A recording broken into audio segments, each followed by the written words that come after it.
Hello, book lovers. We hope you enjoyed the earlier reading of The Adventures of Denny Meadow Mouse. We're going to start now the part 2 of the same book, reading from chapter 7. It all came just as Granny Fox had thought it would. Danny Meadow Mouse did get tired of staying in the old fence post. He did peep out first, and then he did run a little way on the snow, and then a little further, and a little farther. But all the time he took great care not to get more than a jump or two from one of his little round doorways leading down to his tunnels under the snow. Hidden on the edge of the green forest, Granny Fox watched him. She looked up at the sky and she knew that it was going to snow again. That's good, she said. Tomorrow morning I will have fat meadow mouse for breakfast. And she smiled a hungry smile. The next morning, before jolly round red Mr. Sun was out of bed, old Granny Fox trotted down onto the meadows and straight over to where, down under the snow, lay the old fence post. It had snowed again, and all the little doorways of Denny Meadow Mouse were covered up with the soft, fleecy snow. Behind Granny Fox limped Reddy Fox, grumbling to himself. When they reached the place where the old fence post lay buried under the snow, old Granny Fox stretched out as flat as she could. Then she told Reddy to cover her with the new soft snow. Reddy did as he was told, but all the time he grumbled. Now you go off to the green forest and keep out of sight, said Granny Fox. By and by I will bring you some meadows mouse for your breakfast. And Granny Fox chuckled to think how smart she was and how she was going to catch Danny Meadow Mouse. Danny Meadow Mouse had seen nothing of old Granny Fox and Reddy Fox for several days. Every morning, the first thing he did, even before he had breakfast, was to climb up to one of his little round doorways and peep out over the beautiful white meadows to see if there was any danger near. But every time he did this, Danny used a different doorway. For, said Danny to himself, if anyone should just happen, to see him this morning, they might be waiting just outside my door to catch me tomorrow morning. You see, there's a great deal of wisdom in the little head that Danny Meadows Mouse carries on his shoulders. But the first day, and the second day, and the third day, he saw nothing of old Granny Fox and Reddy Fox, and he began to enjoy running through his tunnels under the snow and scurrying across from one doorway to another on top of the snow, just as he had before the foxes had tried so hard to catch him. But he hadn't forgotten, as Granny Fox had hoped he would. No, indeed, Danny Meadow Mouse hadn't forgotten. He was too wise for that. One morning, when he started to climb up to one of his little doorways, he found that it was closed. Yes, sir, it was closed. In fact, there wasn't any doorway. More snow had fallen from the clouds in the night and had covered up every one of the little round doorways of Danny Meadows Mouse. Ha! Said Danny. I shall have a busy day, a very busy day, opening all my doorways. I will eat up my breakfast and then I will go to work. So Danny Meadow Mouse ate a good breakfast of seeds which he had stored in the hollow in the old fence post buried under the snow, and then he began work on the nearest doorway. It really wasn't work at all, for you see, the snow was soft and light, and Danny dearly loved to dig in it. In a few minutes, he had made a wee hole through which he could peep out at jolly, round, red Mr. Sun. In a few minutes more, he had made it big enough to put his head out. He looked out this way and he looked that way, Far, far off on the top of a tree, he could see old Roughleg the hawk, but he was so far away that Danny didn't fear him at all. I don't see anything or anybody to be afraid of, said Danny, and poked his head out a little further. Then he sat and studied everything around him a long, long time. It was a beautiful white world, a very beautiful white world. Everything was so white and pure and beautiful that it didn't seem possible that harm or danger for anyone could even be thought of. But Danny Meadow Mouse learned long ago that things are not always what they seem. And so he sat with just his little head sticking out of his doorway and studied and studied. Just a little way off was a little heap of snow. I don't remember that, said Danny, and I don't remember anything that would make that. There isn't any little bush or old log or anything underneath it. Perhaps rough brother North Wind heaped it up just for fun. But all the time Dano kept studying and studying that little heap of snow. Pretty soon he saw rough brother North Wind coming his way and tossing the snow about as he came. He caught a handful from the top of the little heap of snow that Danny was studying. Danny's sharp eyes saw something red there. It was just the color of the cloak old Granny Fox wears. Granny Fox, you can't fool me. I see you plain as plain can be, shouted Danny Meadow Mouse. Old Granny Fox shook the snow from her red cloak and, with a snarl of disappointment and anger, slowly started for the green forest where Reddy Fox was waiting for her. Chapter 9, Danny Meadow Mouse is Caught at Last. Tippy toe, play and frolic in the snow. Now you see me, now you don't. Think you will catch me, but you won't. Tippy toe. Oh, such fun to play in snow. Danny Meadow Mouse sang this, or at least he tried to sing it, as he skipped about on the snow that covered the green meadows. But Danny Meadow Mouse has such a little voice, such a funny little squeaky voice, that had you been there, you probably would have never guessed that it was singing. He thought he was, though, and was enjoying it just as much as if he had the most beautiful voice in the world. You know, singing is nothing in the world but happiness in the heart making itself heard. Oh, yes, Danny Meadow Mouse was happy. Why shouldn't he have been? Hadn't he proved himself smarter than the old Granny Fox? That is something to make anyone happy. Some folks may fool Granny Fox once, some may fool her twice, but there are very few who can keep right on fooling her until she gives up in disgust. That is just what Danny Mouse had done. And he felt very smart. And of course, he felt very happy. So Danny sang his little song and skipped about in the moonlight and dodged in and out of his little round doorways and all the time kept his sharp little eyes open for any sign of Granny Fox and Reddy Fox, but with all his smartness. Danny forgot. Yes, sir, Danny forgot one thing. He forgot to watch up in the sky. He knew that, of course, old Roughleg the hawk was asleep, so he had nothing to fear from him, but he never once thought of Hooty the owl. Dear me, forgetting is a dreadful habit. If nobody ever forgot, there wouldn't be nearly so much trouble in the world. No, indeed, there wouldn't be nearly so much trouble. And Danny Meadow Mouse forgot.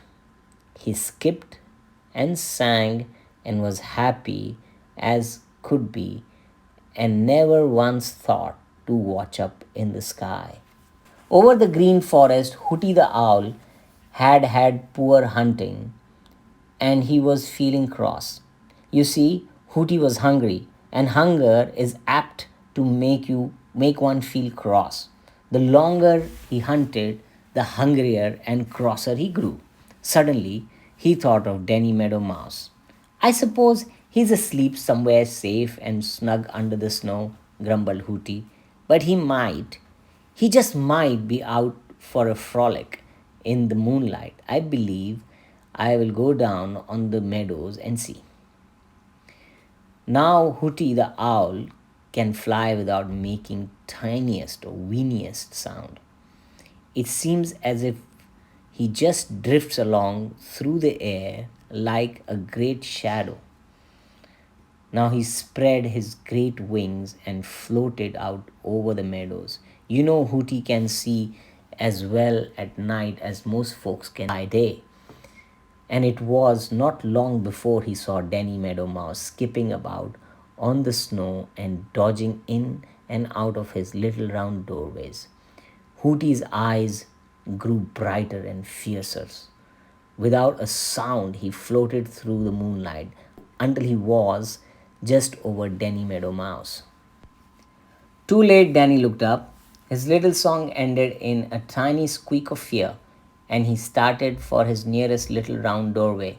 Hooty the owl reached down with his long, cruel claws, and Danny Meadow Mouse was caught at last. Chapter 10: A Strange Ride and How It Ended. Danny Meadow Mouse often had sat watching Skimmer, the shallows sailing around up in the blue sky. He had watched old Mr. Buzzard up, up until he was nothing but a tiny speck. And Danny had wondered how it would seem to be way up before the green meadows and green forest and look down. It had seemed to him that it must be very wonderful and beautiful. Sometimes he had wished that he had wings and could go up in the air and look down. And now here he was, Danny Meadow Mouse, actually doing that very thing. But Danny could see something wonderful or beautiful now. No, indeed, everything was terrible. For you see, Danny Meadow Mouse wasn't flying himself, he was being carried. Yes, sir. Danny Meadow Mouse was being carried through the air in the cruel claws of Hooty the Owl, and all because Danny had forgotten to watch up in the sky for danger. Poor Danny Meadow Mouse. Hooty's great cruel claws hurt him dreadfully. But it wasn't the pain that was worst. No, indeed, it wasn't the pain. It was the thought of what would happen when Hooty reached his home in the green forest. For he knew that there Hooty would gobble him, bones and all. As he flew, Hooty kept chuckling, and Danny Meadow Mouse knew just what those chuckles meant. They meant that Hooty was thinking of the good meal he was going to have. Hanging there in Hooty's great cruel claws, Danny looked down on the snow covered green meadows he loved so well. They seemed a frightfully long way below him, though really they were not that far at all, for Hooty was flying very low. But Danny Meadow Mouse had never in all his life been so high up before, and so it seemed to him that he was way up in the sky, and he shut his eyes so as not to see. But he couldn't keep them shut. No, sir, he couldn't keep them shut. He just had to keep opening them. There was the dear old green forest drawing nearer and nearer. It always had looked very beautiful to Danny Meadow Mouse, but now it looked terrible, very terrible indeed, because over in it, hidden away in some dark place, was the home of Hooty the Owl. Just ahead of him was the old briar patch where Peter Rabbit lived so safely. Every old bramble in it was covered with snow, And it was very, very beautiful, really. Everything was just as beautiful as ever. The moonlight, the green forest, the snow covered green meadows, the old briar patch. The only change was in Danny Meadows himself, and it was all because he had forgotten. Suddenly, Danny began to wriggle and struggle. Keep still, snapped Hooty the Owl, but Danny only struggled harder than ever. It seemed to him that Hooty wasn't holding him as tightly as at first. He felt one of Hooty's claws slip. It tore his coat and hurt dreadfully, but it slipped.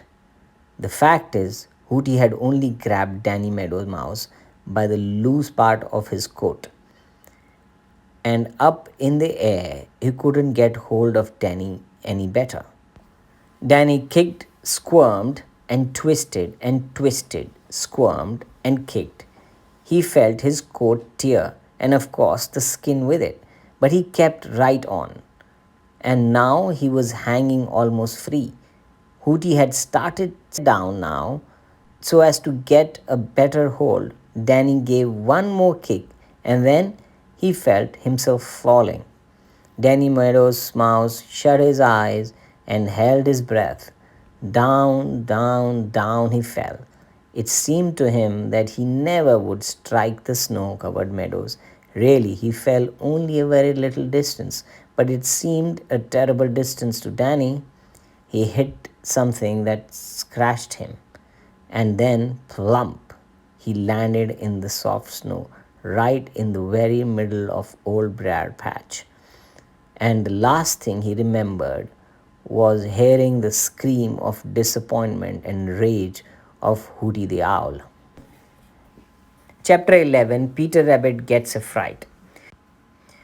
Peter Rabbit sat in his favorite place in the middle of the dear old briar patch, trying to decide which way he would go on his travels that night. The night before, he had had a narrow escape from old Granny Fox over in the Green Forest. There was nothing to eat around the smiling pool and no one to talk to there anymore. And you know that Peter must either eat or ask questions in order to be perfectly happy. No, the smiling pool was too dull a place to interest Peter on such a beautiful moon night, and Peter had no mind to try his legs against those old Granny Fox again in the Green Forest. Early that morning, just after Peter had settled down for his morning nap, Tommy Tit the chickadee had dropped into the dear old briar patch just to be neighborly.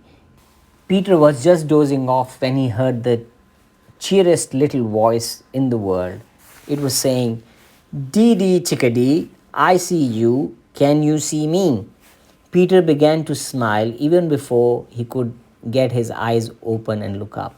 There, right over his head, was Tommy Tit hanging head down from a nodding old bramble.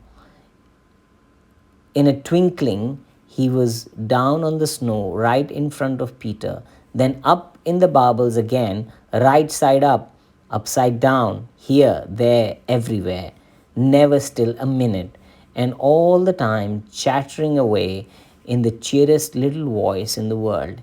Dee dee, chickadee, I am as happy as can be. Find it much the better way to be happy all the day. Dee dee, chickadee, everybody good to me. Hello, Tommy, said Peter Rabbit. Where had you come from? From Farmer Brown's new orchard up on the hill. It's a fine orchard, Peter Rabbit, a fine orchard. I go there every morning for my breakfast. If the winter was last long enough, I will have all the trees cleaned up for the Farmer Brown. Peter looked puzzled. What do you mean? He asked. Just what I say, replied Tommy Tit, almost turning a somersault in the air. There is a million eggs of insects on those young peach trees, but I'm cleaning them all off as fast as I can. They are mighty fine eating, Peter Rabbit. mighty fine eating. And with that, Tommy Tit had said goodbye and flitted away. Peter was thinking of that young orchard now, as he sat in the moonlight trying to make up his mind where to go. The thought of those young peach trees made his mouth water. It was a long way up on the orchard on the hill, a very long way, and Peter was wondering if it is really was safe to go. He had just about made up his mind to try it, for Peter is very, very fond of the bark of young peach trees. Then thump! Something dropped out of the sky at his very feet. It startled Peter so that he nearly tumbled over backwards. That right at that same instant came the fierce, angry scream of Hooty the Owl. That almost made Peter's heart stop beating, although he knew that Hooty couldn't get him down there in the old briar patch. When Peter got his wits together and his heart didn't go so jumpy, he looked to see what had dropped so close to him out of the sky. His big eyes grew bigger than ever, and he rubbed them to make quite sure that he really saw what he thought he saw. Yes, there was no doubt about it. There at his feet lay Danny Meadow Mouse. Chapter 12. The Old Briar Patch Has a New Tenant. Danny Meadow Mouse slowly opened his eyes and then closed them again quickly, as if afraid to look around. He could hear someone talking. It was a pleasant voice, not at all like terrible voice of Hooty the Owl, which was the very last thing that Danny Meadows Mouse could remember. Danny lay still a minute and listened. Why, Danny Meadow Mouse, where in the world did you drop from? Asked the voice. It sounded like why, very much like Peter Rabbit speaking. Danny opened his eyes. It was Peter Rabbit. Where am I? Asked Danny Meadow Mouse in a very weak and small voice. In the middle of the dear old briar patch with me, replied Peter Rabbit. But how did you get here? You seem to drop right out of the sky. Danny Meadow Mouse shuddered.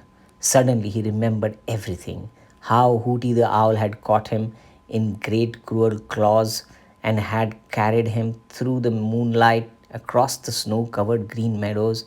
How he had felt Hooty's claws slip and then had struggled and kicked and twisted and turned until his coat had torn and he had dropped down, down, down until he had landed in the soft snow and knocked all the breath out of his little body. The very last thing he could remember was Hooty's fierce scream of rage and disappointment. Daddy shuddered again. Then a new thought came to him. He must get out of sight. Hooty might catch him again. Danny tried to scramble to his feet. Ouch! Oh! Groaned Danny and lay still again. There, keep still, Danny Meadow Mouse.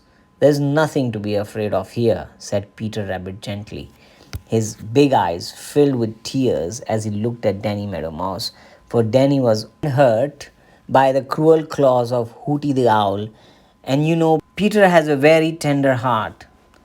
So Danny lay still, and while Peter Rabbit tried to make him comfortable and dress his hurt, he told Peter all about how he had forgotten to watch up in the sky and so had been caught by Hooty the Owl, and all about his terrible ride in Hooty's cruel claws. Oh dear, whatever I shall do now, he ended. However, shall I get back home to my warm house of grass, my safe little tunnel under the snow, or my little store of seeds in the snug hollow in the old fence post? Peter Rabbit looked thoughtful. You can't do it, he said. You simply can't do it. It is such a long way for a little fellow like you that wouldn't be safe to try. If you went at night, Hooty Owl might catch you again. If you tried in the daylight, old Roughleg Hawk would be almost sure to see you. And at night or day, old Granny Fox or Reddy Fox might come snooping around. And if they did, they would be sure to catch you. I tell you what, you stay right here. The dear old briar patch is the safest place in the world. Why, just think here, you can come out in the broad daylight and laugh at Granny and Reddy Fox and old Roughleg the Hawk because the good old brambles will keep them out if they try to get you. You can make just as good tunnels under the snow here as you had there. And there are lots and lots of seeds on the ground to eat. You know, I don't care for them myself. I'm lonesome sometimes, living here all alone. You stay here, and we will have the old briar patch to ourselves. Danny Meadow Mouse looked at Peter gratefully. I will, and thank you ever so much, Peter Rabbit, he said. And this is how the dear old briar patch happened to have another tenant.